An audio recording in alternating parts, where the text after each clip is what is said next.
guys, and welcome back to the channel. I'm Michelle. And I'm Ken, and today we're here to talk about Longlegs. Longlegs. This is a new horror thriller that just came out this weekend. It stars Nicolas Cage and Maika Monroe, and it is directed by Oz Perkins, who did a horror film a few years ago that I quite enjoyed called The Black Coat's Daughter. I think that's almost 10 years old now. That's how long it's been since he's made a movie. But I'm excited to talk about this one. The hype has been incredibly strong, I feel like. Yeah, I would agree. We just got out of the theaters like an hour ago. To be completely honest, I'm still processing this movie, but we're going to work through it together. We're going to process it together, with this review. But before we get into it, hit the subscribe button if you haven't already. We review movies, TV. We do entertainment-based live streams every Monday night. If you like that kind of stuff, hit that subscribe button. Also, like this video. Like the video, like she said. And if you got a chance to go out and see Longlegs this weekend, what did you think of it? Are you planning to go see it? Let us know in the comments section below. Okay, Longlegs. I'm going to start with you. What did you think of the movie? Yeah, so I was a little nervous to see this movie in the theater. Because they were saying that it was so scary, so unsettling, so all the things, and so I tend to get a little squirmish. Squeamish. And you had quite a bit of trouble with a movie we saw earlier this year, Immaculate. Yeah, just at the end. But anyway, I start to get kind of anxious, fidgety. I need to get up. I need to leave, kind of thing. And so I was a little nervous about this movie, but you really wanted to see it, so I was trying I bought into all the hype. Yeah, I was trying to take one for the team, and so I will say that I did make it through the movie, and I feel like I did quite good, really. So I'm not sure what that says about the level of on the posters, scariness. They said it was the scariest movie of the decade. I'm just going to ask you right from the top, do you think that that's true? Well, I think that it's all in the eye of the beholder, it's subjective. the viewer. Horror is subjective. Yeah, I mean, if this movie is very true crime. Yeah. I feel like that's most of what it is. It was just very like reminiscent. Yeah, reminiscent. Okay, that's a hard word for me. That is a word, yeah. In that area, I've been really into true crime lately. I watch like real life, true crime. And so I kind of think because I've been into that lately that it helped me be able to watch this movie. You always give me crap for I just think it's hilarious how you watch all this like super disturbing like real life stuff, and then you give me crap for all the horror movies that I watch. Right? Yeah, I don't know. Yours is real. Right? Yeah. So this was very like comparable to me watching my like true crime like documentaries and stuff. They take you through the process quite well, I think. Yeah. So I enjoyed that part of it. Just having this serial killer and trying to find him, trying to figure out his motive, his patterns, and how he's doing what he's doing, because they introduce a mystery early on. And I want to be very careful when I talk about this movie, because there's elements of it that I know some people, if I talk about them, could be considered spoilers. Right. So I'll just go ahead and say it. Like, if you don't want to be spoiled at all, I'm not going to give like specific scenes or anything, but they introduce a supernatural element early on. That's all I'll say.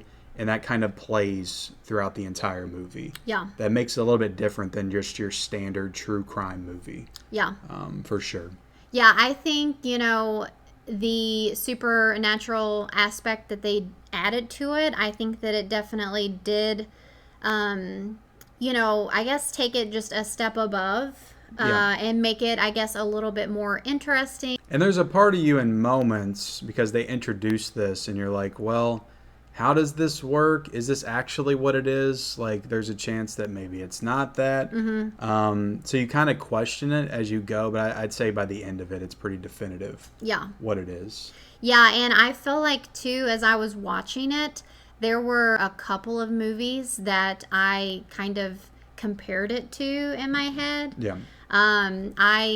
Again, don't want to, give spoilers, but I mean, it's kind of hard to talk about. I think one of the big comparisons going in that people made was to movies like Seven, Silence of the Lambs, like some of those classic horror thrillers from the 90s.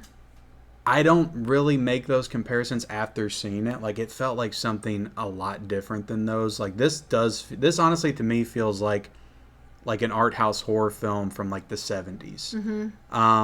This doesn't feel like a modern movie, 90s, 2000s. It's weird because it took place in the 90s, but it feels like a movie from the 70s. Yeah, I would agree with that. Just with the aesthetic of it. So I didn't really, like, there's certain scenes and some imagery that they show that kind of can remind you of Silence of the Lambs, but it, to me, like, the tone of the film was completely different, and what it was going for, I felt like, was completely different. It wasn't in that style at all. So I wouldn't make that comparison after seeing it. Gotcha. Not at all. Kind of going off of what you said about, you know, how it looked and like when it was set, it did feel very just like retro. Yeah.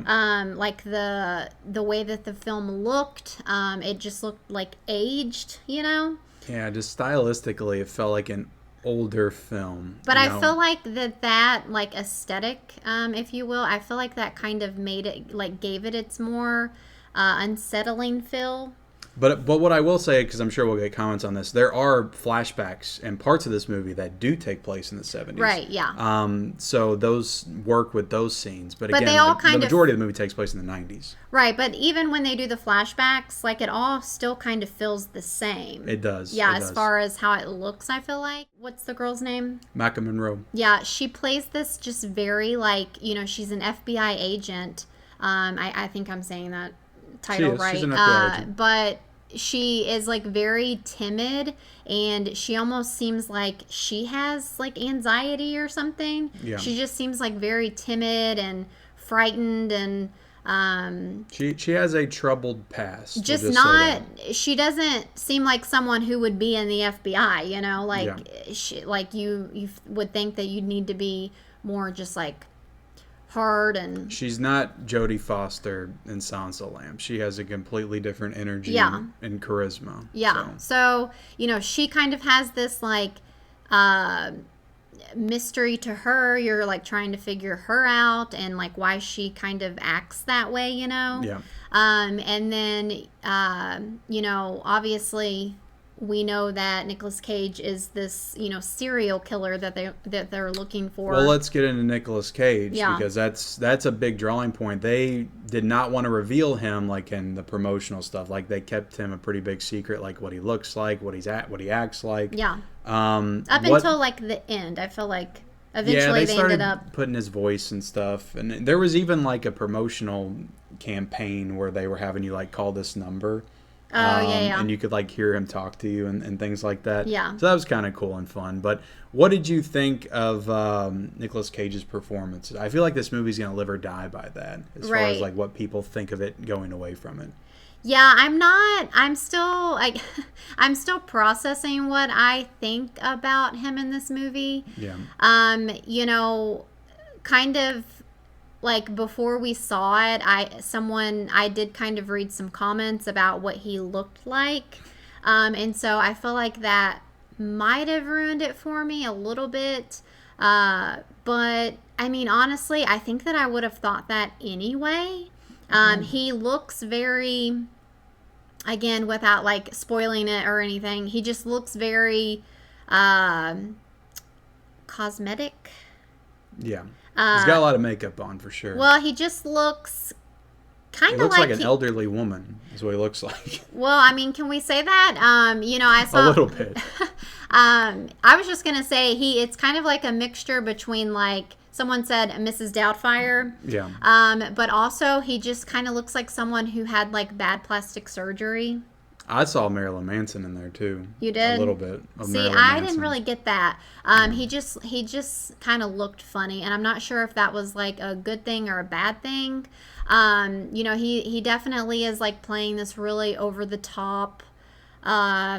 He's Nicolas Caging it up. Like I there were some moments and some things that he did that I just saw Nicolas Cage, and that I don't want to say that's my problem with it because I love Nicolas Cage and I like it when he like hams it up and does his thing, but it does keep the character from. It does keep me from seeing the character true, of like, serial killer, Longlegs. You know, like really getting immersed in that character in this world. Mm-hmm. So that's my main problem with it, I guess. Even though I liked it, like I liked the performance, I do think at the end of the day, like just the look of Longlegs and Nicolas Cage's performance is going to be enough to carry this character to a somewhat iconic status in the world of horror. Like I think that this will transcend time. Like people will have shirts of Longlegs, and there'll probably be figures and all that kind of stuff. You know, this movie is interesting in the fact that, you know,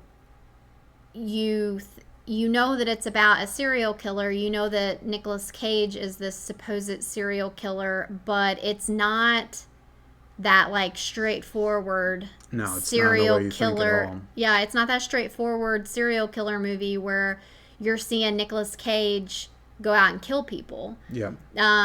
They definitely add in that like twist that we won't get into.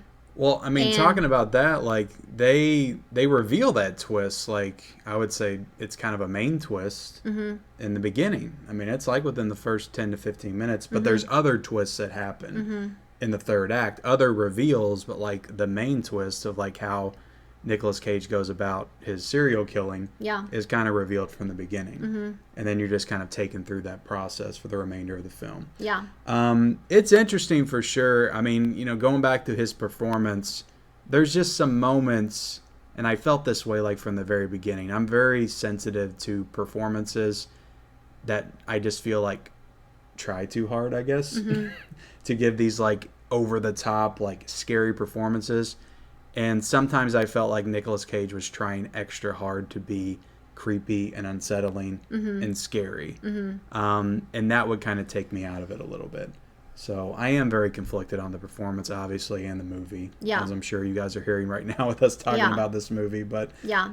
Overall, I feel like I did like the twist that they threw in there. I liked how you thought you were getting, you know, one thing, but then they take you kind of on this ride to something completely different.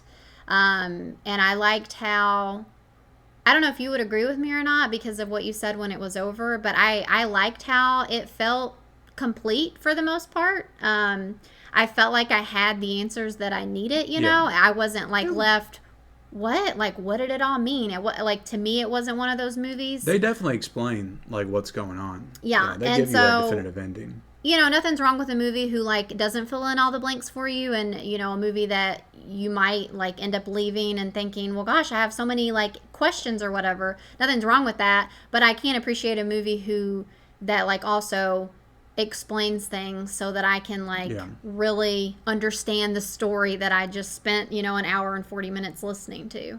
Yeah, I get that. It's just one of those endings that just kind of punches you in the face and then it just ends. I feel like, and sometimes I like a good epilogue, you know, a little afterwards for about 2 to 3 minutes. I don't know. Kind of settle into the end of the movie and the credits. Sometimes I know appreciate what you mean. That. Yeah, but sometimes they're just like not even needed, and I don't know. I feel like that this one ended good for me. So yeah, I don't know. Is there anything in particular? There's anything else? I think overall, like the performances were all really good. You know, we talked in depth about Nicolas Cage, but I think Maca Monroe's good. I don't know the name of the black actor that's in the movie, but he was really good. Yeah. Her mom was really good, and I believe that's Alicia Witt. Okay. Who I know off the top of my head from Urban Legend back in 1998. Oh, wow. She was one of the kids in the movie. But she played the mom in this, and I thought she a good transformation. Like I couldn't even recognize her. Right. I just saw her name in the credits and recognized her name. So I thought she was really good. And overall, I just think all the performances were good, and they did a really good job of building this world and kind of placing you in it and immersing you in it. So I thought that stylistically the direction was great, and I just thought it had a really good look and feel to it. They did some interesting editing with the sound. The sound in general is interesting. I'll just say that. Yeah. I told you that it almost sounded like it was coming out of a radio. Yeah, it sounded like a recording. It sounded like you were listening to the whole movie through a recording. Yeah, like a cassette recording. We don't know if that was intentional or if our theater just sucks really bad. I don't think it was. I think it was intentional. So you'll have to let us know. But yeah, I mean, overall, I actually really liked this, and so yeah, are you ready to score it? Yeah, let's give it a score. Do you give want me it to a- go? Do you want me to go I'm first? gonna go first. You go first. I'm gonna go first. So, I think I'm gonna really surprise you here, but I'm gonna give it a 4.5. Damn. 4.5 out of 5.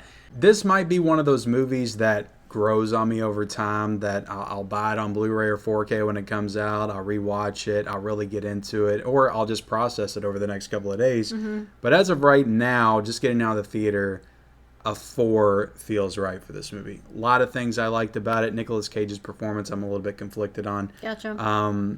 But I did really enjoy it, so I'll give it a 4 out of a 5. All right, for Longlegs. Who would have thought? That's our review. Hit the like button if you haven't already. Also hit the subscribe button, and leave us your comments on the movie if you've seen it down in the comment section below. And we'll see you next time. Bye, guys.